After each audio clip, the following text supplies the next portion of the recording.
Hey, welcome back to my channel, and if you're new here, then welcome. My name is Maddie, and today I'll be reviewing Season 1 of Fruits Basket 2019.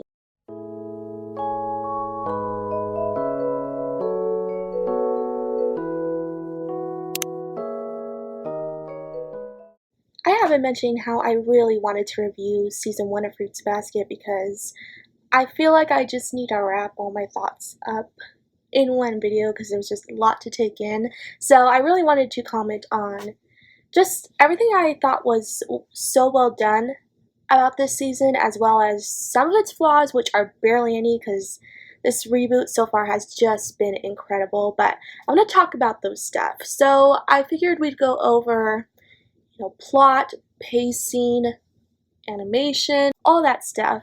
So why don't we just get into it with that introduction out of the way? Let's just review this thing. Let's talk about the plot first. So because I'm not new to this series, I read the manga, I've watched the original anime, I'm very well used to the plot, to the point where I don't think I really need to comment on it much because honestly my thoughts on this story and all is just so biased because this series means so much to me. But I will talk about how the reboot did on pacing as well as plot engagement, if things were consistent. And I think this remake did a pretty good job at making the plot in Season 1 very consistent. I did feel like there were some points where it was going a little too fast.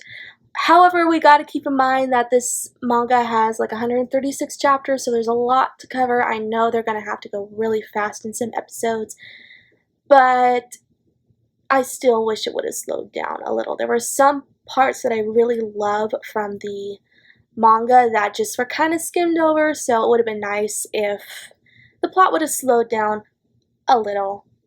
But then, as I said, there's just so much to cover. I know in anime format it's not going to take everything at an even pace because there's so much to this story. So I understand, but it would have been nice. Another thing that is important to keep in mind in regards to Season 1 is that Season 1 is just an introductory to the rest of the series. In Season 1, I get that the main point is to be introduced to all the characters, get all their introductions and backstories out of the way, and then once Season 2 hits, that's when the plot really gets going. And with that said, I do understand where they're going with this because I feel like getting all of these introductions, character introductions out of the way, that's going to leave a lot of room for the plot to just be non-stop in Season 2, where they won't have to interrupt the plot and the drama with the character's introduction. So I kind of get where they were going with that. However, one thing that did bother me was that the Zodiac introductions were kind of back to back. There was a period between, I believe, like episode 18 to 20 where each episode, all three of those episodes back to back were Zodiac character introductions, which was Hiro, Ritsu, and Kisa. And it just kind of felt like nothing was really happening in regards to the plot, and it kind of took me out of what had been going on recently, whereas we had this consistent story going on and then we're halted by 3 Zodiac introductions, and then we get back to the main plot. Because one thing that did leave me a little kind of disappointed, and the manga actually handled this better than the reboot did, is how we hadn't seen Kyo and Toru on screen together for a month. And so then we jump to the soup episode and we see them together again. But it had been so long since we saw them interact with each other that it was just a little jarring. So it would have been nice to see them interact with each other as consistently as possible within each episode. And the manga actually did do that because these character introductions between Ritsu, Hiro, and Kisa didn't happen until later, or at least I think Kisa came a little earlier, but at least Ritsu and Hiro, they weren't introduced until after the True Form arc happened. So we were constantly getting a consistent plot where Kyo and Toru were interacting with each other. And the main reason I'm bringing up Kyo and Toru, because I know they're not the only characters in this series, but it's because seeing them interact consistently in the manga really helped to make you feel a lot for them when the True Form arc happened. So that's why it kind of took me out of it, and why I wish there weren't so many Zodiac introductions back to back. However, in all though, this didn't bother me too much because we still got the soup episode that was just before the True Form reveal. So we kind of got a taste and a reminder of how their relationship is and how close they have gotten. So it was nice and a relief that that episode where Kyo gives her porridge, I've been saying soup, it's porridge, was included, because that's a very important part that really establishes their relationship and really makes you feel for their relationship more when the True Form arc happens. One thing that Fruits Basket does so well in all its mediums, manga, anime, is that it has this formula where one episode will be just really lighthearted, really funny, and just super happy overall, and then the next episode you'll be drowning in your feelings, you'll be crying, you'll be angry, because there's just so much heartbreaking stuff happening.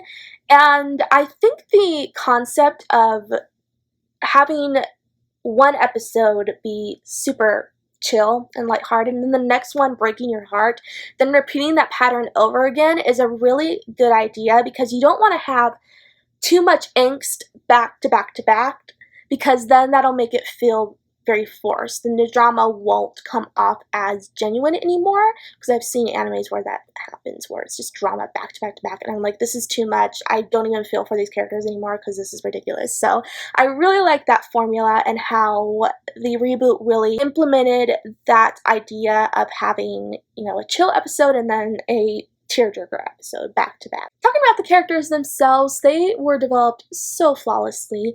Fruits Basket just has so many amazing characters that are just so well developed. Really, each one of them stands out, and the reboot has been doing a fantastic job at developing these characters in their individual episodes.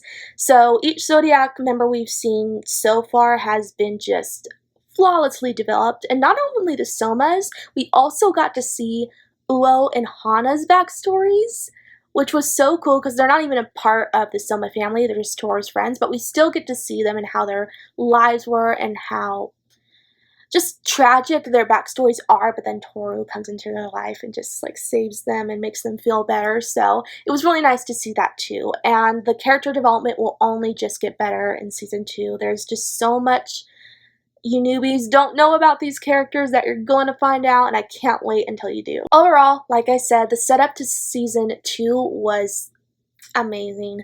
Like I said, season 1 is mainly just a setup for season 2, which I can take, because that only means that season 2 is just going to be a lot more consistent plot-wise. And what I love about what season 1 does is it just has so much foreshadowing. The attention to detail is absolutely just amazing, because as someone who has read the manga and knows each and every plot point that this story covers, I saw so many Easter eggs hinted at in each of the episodes in season 1 that will come into play later on. Like, some of them won't even be brought up again until like maybe season 3. So the fact that the crew is paying so much attention to detail is so impressive. I didn't even expect that, but I'm so happy that they're taking that into consideration. This makes me even more excited when these foreshadow moments happen for what's to come, because seeing all of these little hints just solidifies that we're getting the full story, and that's what makes me so happy. So when I see each and every little detail that is hinting at something to come, I'm like, yes, we are getting the full story. Thank you for the reminder, aka the hat. Because each time the hat comes out, I'm just like, yes, we are really getting the full thing, and it's still just so surreal. One thing I do want to comment on, and I want to just praise, is the music. The OST to this season, at least season 1, has been so amazing.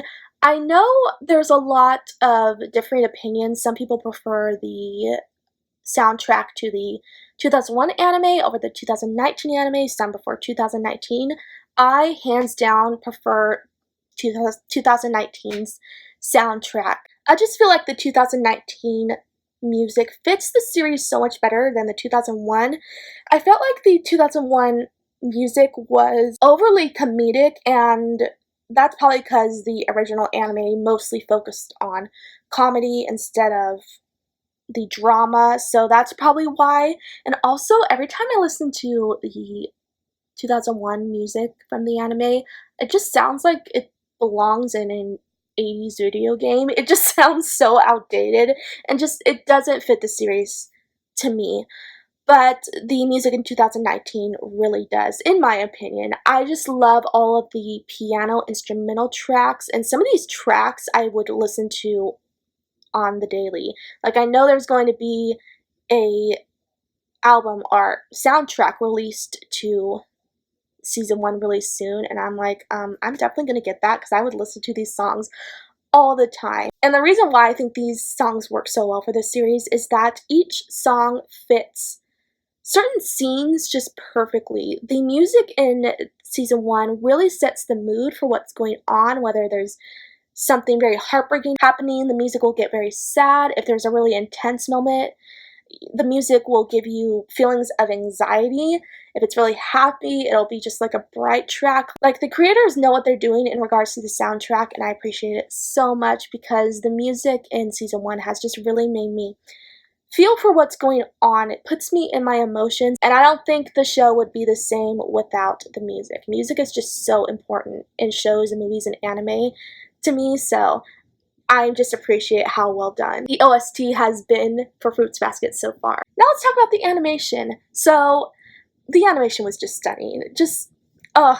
It's so cool to see animation in anime nowadays when way back when it used to be not as great, and understandably so because technology has really increased and gotten better. But compared to the animation from the original Fruits Basket anime, this animation in 2019 is just eons better. Like, it doesn't even compare. It's so much better. I think the cinematography, in fact, is just so beautiful. Like, there will be shots of just, you know, overlooking the city that are so freaking stunning. And fun fact, I don't know if you guys know this, but some of the settings from the anime are actual real places in Japan. And if I can find pictures, I'll like compare them side by side. I thought that was so cool how they took real places and put them in the anime.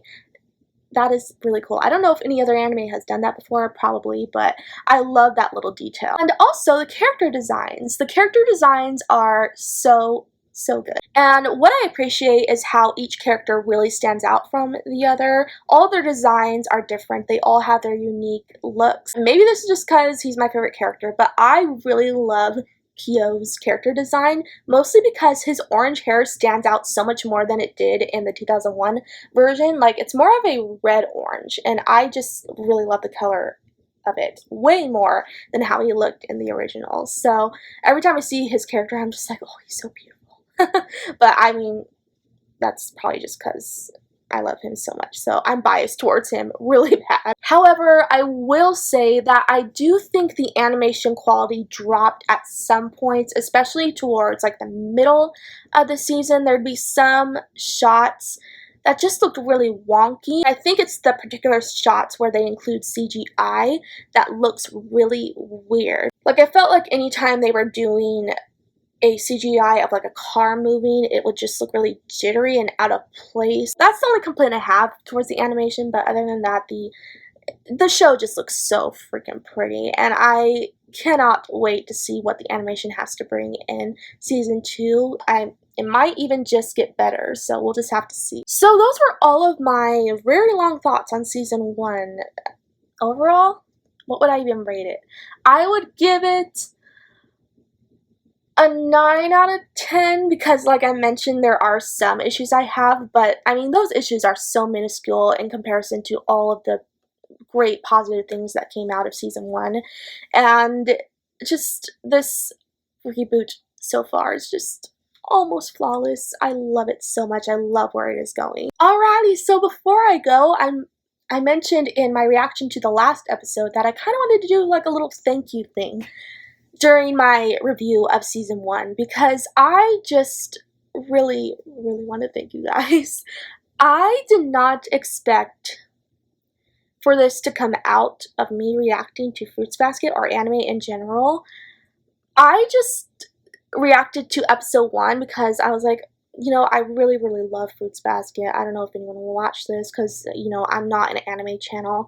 I'm more of a book channel, but, you know, I'll do it anyway because I really want to react to the first episode. So I did, and I just didn't expect for it to get such a great response, and I didn't expect so many other fans out there to come and talk about the series with me because, like I mentioned, I came into the series really late in the game in 2012 where no one was talking about it. So I had no clue that there were so many fans out there, but when the reboot dropped, I just discovered like there was a whole community of Fruits Basket fans, and I'm just so glad I got to know so many of you. I have made so many friends, online friends, in just 6 months because of this reboot, and this really is the best fandom I've ever been a part of. And I have been a part of quite a few fandoms that just don't even compare to this one because, you know, there are some toxic fandoms out there. But what I appreciate so much about this fandom is that everyone is just so mature, just so kind and sweet, and really loves to take your thoughts into consideration, really values your opinions, your analysis on the series. So just to conclude, just thank you so much for just talking about this series with me. I've gotten so much engagement from you guys on my Fruits Basket videos, and I've just had so much fun talking to you. And I've also just had so much fun on other social media in the Fruits Basket community, such as Tumblr and Instagram, and I know some of you have come from there to over here and actually watch my videos, which is so cool. So thank you so much, and I can't wait to make some more memories with you guys during season 2. It'll be a great time. Okay, so I guess that's it. Man, I ramble so freaking much. I just feel like I'm gonna have to edit down so much of this video because I felt like I rambled the whole time. But anyway, I hope you enjoyed the video regardless, and if you did, be sure to like, comment, and subscribe down below for more bookish related videos and anime videos and more Fruits Basket videos to come. Even though season 1 is over, there will be more 𝑓RUBA videos like weekly, which I'm really excited for. So I hope I'll see you for those videos, and I'll be back really soon. Bye!